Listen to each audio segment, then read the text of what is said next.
Now, a person in South Carolina can share intimate images of someone else without their consent and face no criminal penalties. It's often called revenge porn, and experts say that it's probably more common than you think.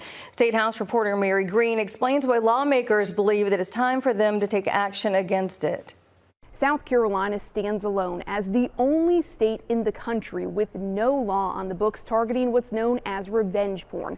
Legislation advancing here at the State House would finally remove it from that list. Don't get me wrong, people make bad decisions when letting themselves be photographed or taking photographs and sending them, but we've all made bad decisions. And Representative Chris Wooten says those bad decisions can become dangerous ones. A lot of times this is how actually sex trafficking even comes from its infancy, from this portion of well, you're going to perform this for me, or I'm going to use this for blackmail. We've seen that in so many instances. 2 years ago, South Carolina enacted a law criminalizing sexual extortion, which is when someone threatens to release private images of another person if that person doesn't do what they want, like pay them or perform certain acts. But under that law, there must be blackmail involved. Otherwise, it doesn't rise to the level of a crime in South Carolina. This bill would fill that gap and bring clear penalties to those who engage in these harmful practices. This bill would make it a crime to intentionally disseminate an intimate photo or video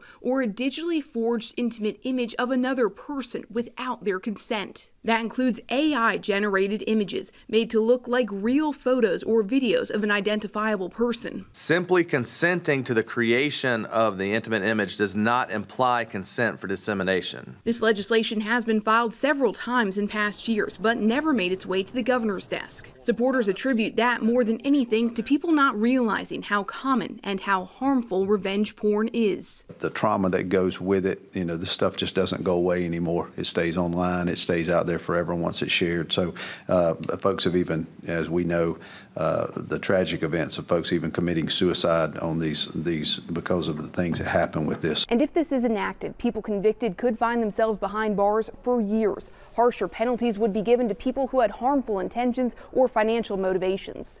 Reporting from the State House, I'm Mary Green.